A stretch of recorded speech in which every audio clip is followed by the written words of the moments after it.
لدنك رحمة وهيئ لنا من أمرنا رشدا ربنا ولي أمورنا خيارنا ولا تولي أمورنا شرارنا آمين يا رب العالمين. Baik ya, ada beberapa isu penting dan beberapa cara hidup yang menarik yang kita akan bincang pada pagi ini daripada ayat 152 sampai 157. Panjang sikit, kalau tak sempat kita sambung. Kita tengok secara poin ya. Ayat 152, innal ladzina ittakhadhul ijla. Ni keputusan Allah. Orang-orang, sesungguhnya orang-orang yang ittakhadhu dengan makna menyembah. Ittakhadhu akhadha ambil. Kalau ittakhadha ambil dan sembah. Orang-orang yang mereka itu mengambil dan menjadikan ijlah sebagai sembahan. Mana syirik lah. Dia sembah anak lembu. Kan? Syirik. Apa balasan dia? Kata Allah, sayanaluhum ghadabun min rabbihim. Sayanaluhum. Sa tu makna akan. Dia panggil huruf mustaqbal. Huruf yang menunjukkan mustaqbal qarib, masa depan yang dekat akan menerima. Yanal akan menerima, mereka akan menimpa. Yanal ni menerima ataupun menimpa mereka ghadabun min rabbihim, menimpa mereka kemurkaan daripada Tuhan mereka. Ghadab, Allah ghadab, Allah murka. Sebab apa Allah murka? Sebab mereka menyembah anak lembu. Ni Abad Bani Israel. Okey, Allah ghadab. Apa kata ulama, apa ghadab Allah? Allah murka bagaimana? Kalau Allah murka sesuatu kaum tu, jadi gana. Kata Ibn Kathir, ghadab dengan makna adamu qabulit taubah. Allah tak terima taubat dia. Orang sembah berhala selagi mana dia tidak tinggal, Allah tak terima taubat dia. Maknanya gitu. Maknanya ghadab mina Allah ni, Allah tak terima taubat, maknanya dia tetap ahli neraka. Wa dhillatun. Yang kedua, sayanaluhum dhillatun min rabbihim fil hayatid dunya. Makna gitu. Sayanaluhum ghadabun min rabbihim. Ghadabun satu, dhillatun dua. Dhillah makna kehinaan. Apa bentuk kehinaan orang yang syirik? Kan? Bentuk kehinaan orang syirik semasa hidup dunia, kata Ibn Kathir, dia suka buat benda-benda yang hak Nabi tak suruh. Suka buat benda-benda bid'ah. Hak ni zillah. Sebab apa? Setiap bid'ah yang dibuat oleh seseorang itu sia-sia. Buat kerja tapi pahala tak ada. Bid'ah. Yang bid'ah sungguhlah, bid'ah dalalah. Ada orang panggil orang kita duk tuduh-tuduh tu taklah kan. Bid'ah ni bid'ah hak Nabi tak buat. Dan tidak ada pandangan ulama tentang benda-benda tu. Jadi ghadab ialah taubat tak terima, maknanya dia tetaplah orang yang syirik. Yang kedua, zillah, dia buat kerja tu, kerja bid'ah, kerja hak tak disuruh. Kerja hak tak disuruh, hak dilarang. Nah, jadi bila berlaku gitu, kata Allah, wa kadzalika najzil muftarin. Demikianlah kami akan membalas orang-orang yang muftarin.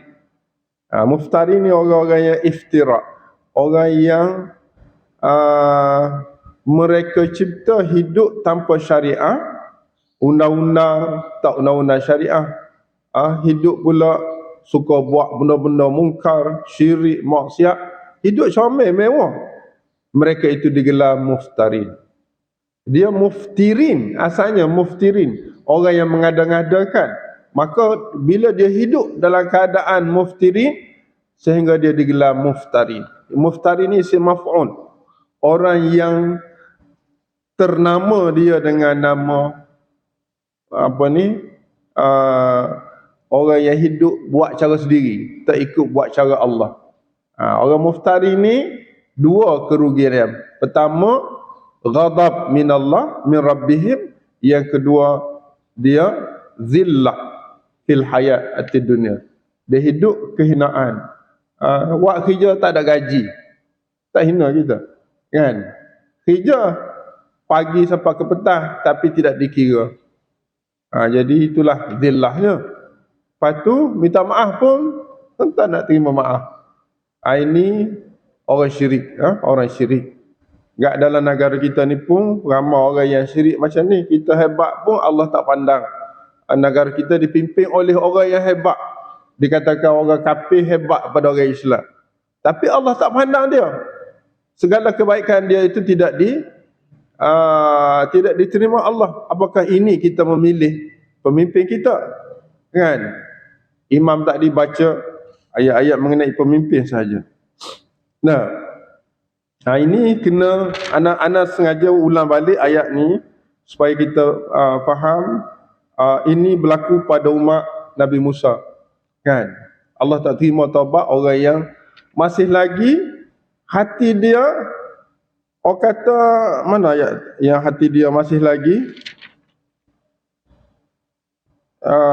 dia pergi masjid tapi masih lagi hati dia penuh dengan sifat-sifat ingatan dia kepada lembu. Apa ni Tuhan lembu dia, kerana lama sangat ditanam dalam diri dia. Mana ayat tu?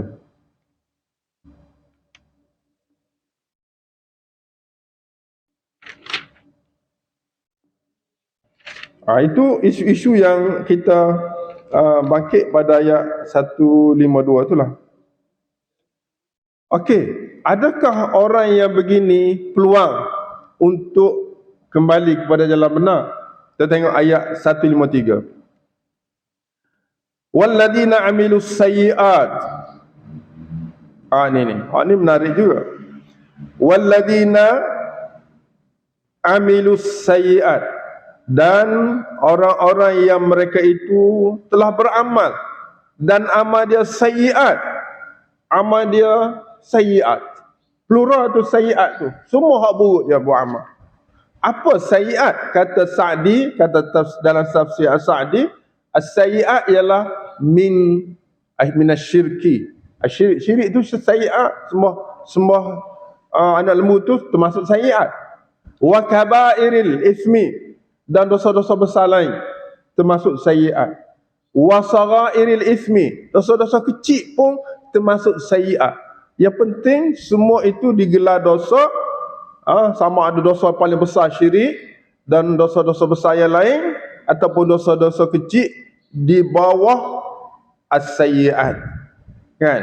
Siapa-siapa dia buat jahat sebelum mati, summa tu dia buat jahat tapi hidup lagi dia. Summa tabu min ba'diha, kemudian dia sempat bertaubat selepas dia buat jahat tu. Wa amanu, dan dia beriman. Okey, kita tengok baik-baik ni. Ni penting ni. Kita nak kembali, jangan menyesal. Summa tabu, taubat tu kata Sa'di, iqla' as-sayyi'a wan nadam ala ma fa'al. Dua, buang segala keburukan yang lepas, buang syirik, buang dosa besar, buang dosa kecil, dan menyesal terhadap perbuatan-perbuatan itu. Kemudian dia tambah pula wa amanu, dan mereka itu beriman. Beriman ni tiga dia kata. Iman bil qalbi, iman bil lisan, iman bil jawarih. Iman dengan hati. Hati tu terima betul-betul syariah yang Allah bawa, dan mengajak orang, memberitahu kepada orang bahawa syariat inilah yang kita kena ikut dalam sama melaksanakan segala syariah itu. Tiga amanu di sini. Iman betul. Maka orang ni, kata Allah, kalau berlaku kepada satu masyarakat begini, kata Allah, inna rabbaka. Cuba tengok ayat ni. Inna rabbaka, sesungguhnya Tuhan engkau. Engkau ni siapa?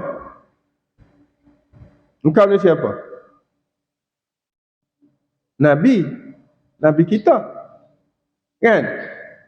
Sedangkan kisah ini di dalam kisah Nabi Musa. Kenapa ayat 153 ni menggunakan inna rabbaka?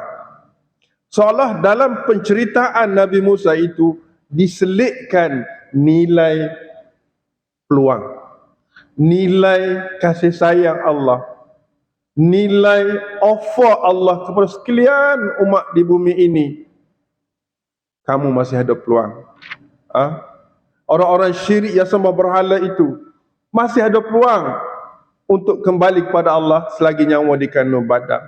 Ayat ini siapa nak baca kepada non-Muslim? Siapa nak baca? YB kita ramai di parlimen. Dia baca tak?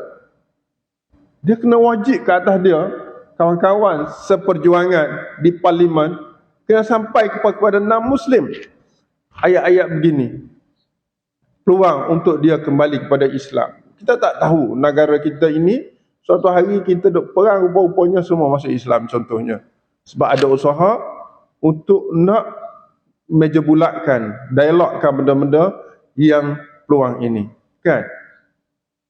Dan yang sembah tokong, sembah berhala tu, kita cuba baca ayat ni kepada mereka, buat satu discussion, meja bulat supaya mereka sedar bahawa mereka masih ada peluang membuang kesyirikan itu. Dan sekiranya ayat ini disampaikan kepada mereka, mungkin kita lepas tanggungjawab kita. Tapi sejauh mana mampunya kita bagi orang yang dipilih sebagai pemimpin dan kita sebagai pemimpin masyarakat, kan, jiran-jiran kita, sejauh mana kita sampaikan ayat ini. Kita masih lagi rasa berat untuk menyampaikan benda-benda begini. Sensitivity, kita rasa kita tak nak kacau sensitivity orang, tak nak sentuh. Besok macam mana? Kan? Program-program kita hari ini lebih kepada diri sendiri je, pada masyarakat kita je. Masyarakat non-Muslim, kita tak sentuh pun benda-benda begini. Kan? Kita tidak sungguh, mungkin buat pun bobo je lah, satu sikit-sikit. Tak sungguh, tidak pergi macam kita tabligh duk dakwah ni, kan, sahabat-sahabat kita tabligh ni pergi ke rumah-rumah gitu. Dia tak buat, kan. Adakah kita lepas tanggungjawab kita seperti ini? Yang itulah anda rasa tak terlepas diri sendiri, kan, tak terlepas diri sendiri. Rasa nak pergi jumpa suara-suara orang non-Muslim, cerita ayat macam ni, kan, biar dia faham betul-betul. Dan kita kalau boleh, tak naklah negara kita masing-masing menegakkan, kan, orang kata kekuatan masing-masing, sedangkan Islam itu menyeluruh. Jadi benda-benda macam ni, ayat 153 ni, anda rasa satu orang panggil apa, dia duk cerita tu, dia masuk benda baru, kan, masuk benda luar dalam penceritaan Nabi Musa ni. Dia ayat 152 cerita pasal ijlah, kan. Kemudian ayat 154 tu kembali balik. Walamma sakata am Musal ghadabu akhadal alwah. Makna dia sambung ayat 153 dan 152. Ayat 153 ni tergantung, tidak ada kait mengait dengan dua ayat sebelum ayat selepas. Maknanya dalam kita duk cerita ni, tiba-tiba mari satu nilai kepada umat Nabi kita sallallahu alaihi wasallam. Secara umum, alladzina amilus sayyi'at, kata ulama, as-sayyi'at di sini termasuk syirik, termasuk dosa besar, termasuk dosa kecil. Summa tabu min ba'diha wa amanu. Jawab dia, inna rabbaka min ba'diha, sesungguhnya Tuhan engkau sesudah itu. Sesudah itu tu sudah apa? Sesudah buat jahat, kemudian bertaubat, kemudian beramal dengan sempurna, Allah itu la ghafur, benar-benar mengampuni, maha pengampun, dan dia mengampunkan dosa-dosa orang tersebut. Dalam masa yang sama, rahim, dia merahmati. Semua negara yang begini keadaannya, ghafur maknanya perpecahan akan hilang. Dalam sama ekonomi, masyarakat, politik akan kuat di bawah rahim Allah. Hak ni ayat-ayat begini menarik sangat dan menjadi cita-cita sebuah negara merdeka yang perlu dipilih jalan begini. Jalan begini. Kita tidak boleh pilih jalan peperangan. Kita kata sebab kita Melayu, kita nak bangunkan Melayu. Kita nak perang dengan non-Muslim. Tak. Itu bukan pilihan sebenarnya. Sebab kita ke arah memahamkan mereka dulu, kan? Tak sejauh mana kemampuan kita memahamkan mereka kepada Islam. Sebab saya ini termasuk orang syirik. Orang syirik, orang kafir, kan? Termasuk orang Islam yang buat dosa-dosa besar, yang menidakkan hukum-hukum syarak. Termasuk dosa-dosa kecil. Orang-orang yang beriman tapi buat amal-amal yang tidak disukai Allah Subhanahu Wa Taala. Maka nilai sayyi'ah di sini perlu dibuat sedikit pendetailan dan pengkajian supaya kita boleh memasyarakatkan ayat 153 ini. Memasyarakatkan ayat 153 ini. Itu anda rasa tertarik. Ayat-ayat yang menjadi selingan dalam penceritaan ni. Banyak sebelum ni kita ada jumpa, kan, ayat-ayat selingan, dia mari tiba-tiba yang tiada kait mengait dengan ayat yang sebelum dan selepas. Gitu. Cuba muslimin-muslimat ambil ayat-ayat begini, kumpul dulu. Nanti insya-Allah kita cadang kepada pihak masjid buat satu persidangan meja bulat. Kita panggil ulama-ulama mengeluarkan ayat-ayat begini, bincang macam mana nak selesai masalah masyarakat kita ni.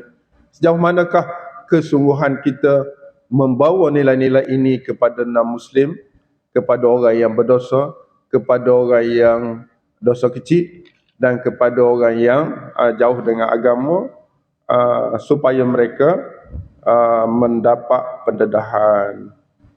Gitu. Kena ambil tengok, nanti kita sama-sama bincang. Baik, ayat berikut. Walamma sakata an Musa al-ghadabu, dan setelah, lamma tu setelah, sakata hilang, reda. Sakata ni sukut, as-sukut. Sakata diam, hilang, reda. Am Musa, daripada Musa al-ghadabu, lama juga dia marah kepada kaum dia yang tak dengar cakap tu. Jadi Musa marah sangat. Lepas dia hilang marah, akhazal alwah, dia ambil balik kitab dia tu, luh tu, luh yang ditulis di dalamnya. Apakah perkara yang ada pada alwah tu? Kan? Apa yang tertulis di alwah tu? Yang tertulis pada alwah tu, wa fi nuskhatiha, ai wa fi nuskhatil alwah, gitu. Dan di nuskah ni macam bab-bab lah. Dan di nuskah alwah itu ada apa? Ada hudan, ada petunjuk, dan ada rahmat. Dua ada. Dalam alwah yang dibuang oleh Musa kemudian dia ambil balik tu, ada dua benda yang besar untuk umat dia. Pertama ada hudan, ada hidayah. Mana hidayah bagi orang dapat hak ni, dia hidup di bawah hidayah Allah. Okey. Kalau kita hidup di bawah hidayah Allah, kemudian ditambah pula di dalam itu ada rahmat, Rahmat apa dia? Rahmat daripada Rahman Rahim, kan? Dunia ada, akhirat ada. Maka sempurnalah orang yang mengikuti apa yang disampaikan oleh Musa yang ada dalam alwah ni. Hidayah ada, rahmat ada. Rahmat terhasil daripada Rahman dunia, untuk kepentingan dunia. Terhasil daripada Rahim, kepentingan akhirat. Maka kedua-dua ini sempurna bagi umat Nabi Musa ketika itu, tapi dengan syarat lilladzina hum lirabbihim yarhabun. Orang-orang yang mereka itu kepada Tuhan mereka takut. Jadi orang yang takut pada Tuhan mereka, dia kena ikut alwah, nuskhah alwah ni. Nuskhah alwah yang dibawa oleh Musa ni. Baru dia mendapat petunjuk, dapat rahmat daripada Allah. Allahumma ja'alna mimman hadallah wa rahimahu. Ya Allah, jadikanlah kita semua ini termasuk orang yang telah diberi hidayah oleh Allah dan merahmati kita semua. Maka jadilah kita orang yang takut kepada Allah, pada azab Allah. Rahbun makna takut pada azab Allah.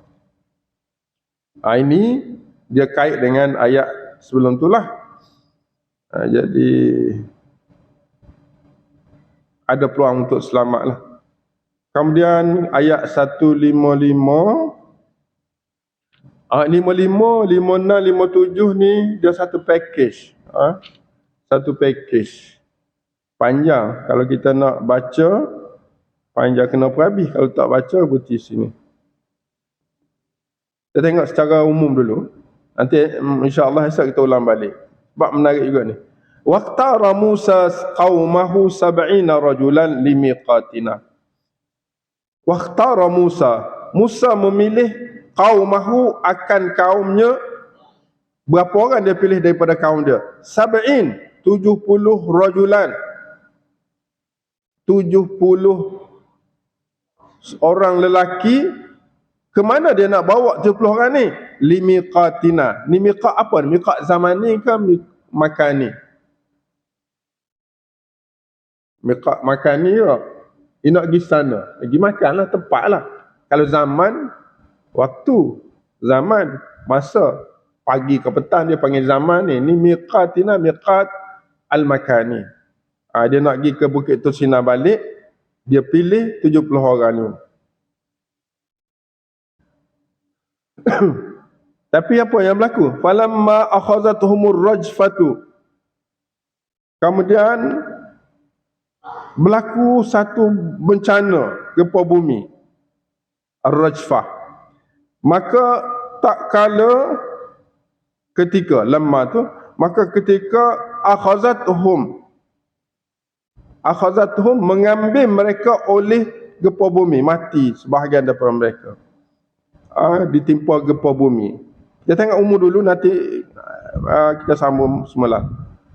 Bila mereka ditimpa apa bencana, qala Musa, doa Musa, Rabbi, wahai Tuhanku, lau syi'ta ahlaktahum. Jika engkau menghendaki, lau syi'ta, ta tu Allah lah. Jika engkau menghendaki ahlaktahum, engkau binasa mereka min qablu, sebelum ni, wa iyaya, dan engkau binasa aku juga. Engkau binasa mereka tu kaum dia lah, min qablu, sebelum ni lagi, sebelum pergi nak pergi ke miqat ni, wa iyaya, aku juga. Atuhlikuna bima fa'ala as-sufaha'u minna. Wahai Tuhan, apakah engkau nak binasakan kami?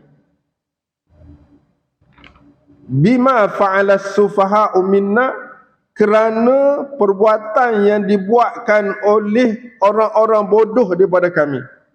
Maknanya berlaku rajfah ni, gempa bumi ni, menyebabkan binasa sebahagian daripada mereka ni, kerana ada kelakuan buruk di kalangan sebahagian kaum dia.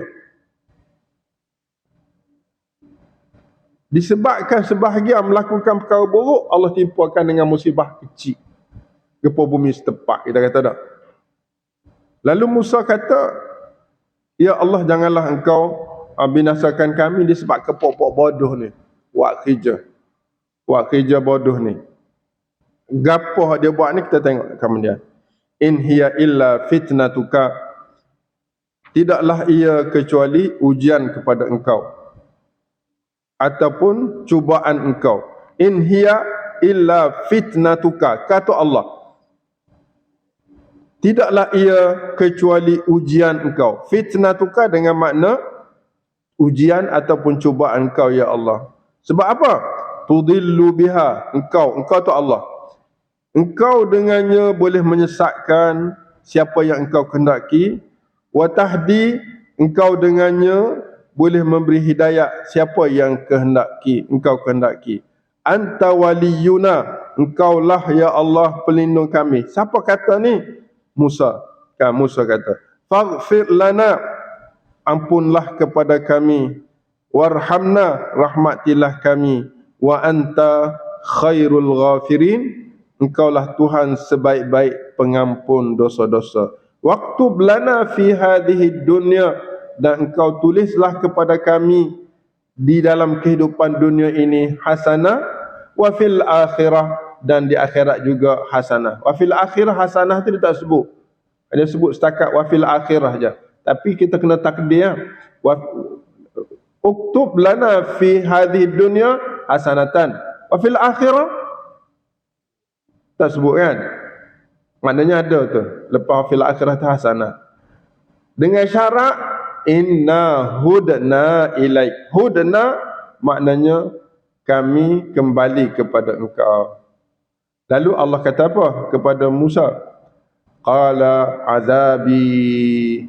Qala Allah, azabi, azabku, usibu, aku akan kenakan bihi, dengan azab itu, man asya', sesiapa yang aku kehendaki. Wahai Musa, azab aku ni aku boleh kena siapa-siapa yang kehendaki. Tapi wa rahmati wasi'at kulla syai', berbanding dengan rahmat aku luas, mencakupi semua benda. Jadi ialah azab aku boleh timpa, tapi rahmat aku maknanya sebab rahmat Allah ni kita perlu akan mencakupi semua benda. Allahumma arhamna, ya Allah akan rahmati. Jadi apa keputusan Allah terhadap doa ini? Fasa'aktubuha lilladina yattaqun, maka aku akan tulis, tu rahmat, sebab rahmati wasi'at kulla syai'. Fasa'aktubuha, dan aku akan tulis, akan tulis ni dengan makna menetapkan. Kataban dengan makna sabata. Aku akan tetapkannya rahmat itu. Tak kepada siapa rahmat akan ditetapkan oleh Allah? Lilladzina yattaqun, kepada orang yang sentiasa bertakwa. Yang kedua, wa yu'tuna zakat, kepada orang yang sentiasa mengeluarkan zakat. Yang ketiga, walladzina hum biayatina yu'minun, dan orang-orang yang mereka itu dengan ayat-ayat kami sentiasa mereka beriman. Hak ni Allah tetapkan rahmat. Jadi umat Musa yang bertakwa, umat Musa yang mengeluarkan zakat, umat Musa yang berpegang teguh dengan ayat-ayat Allah dan beriman dengan ayat Allah, Allah kata saktubuha, aku akan tetapkan rahmatku ke atas mereka. Siapakah umat yang sifatnya begitu?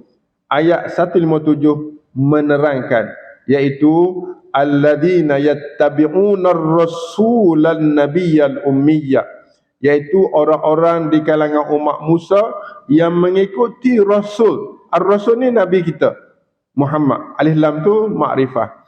Alif lam an-nabiyyal ummi, Nabi kita sallallahu alaihi wasallam. Al-ummiyah alladzi yajidunahu maktuban indahum fit Taurati wal Injil, yang mereka dapati Nabi tersebut, Rasul tersebut, Al-Ummi tersebut tertulis di sisi mereka dalam Taurat dan Injil. Ini dalil bahawa cerita Nabi Muhammad sallallahu alaihi wasallam ni telah pun ada pada mereka sebelum mereka ubah, tapi mereka ubah.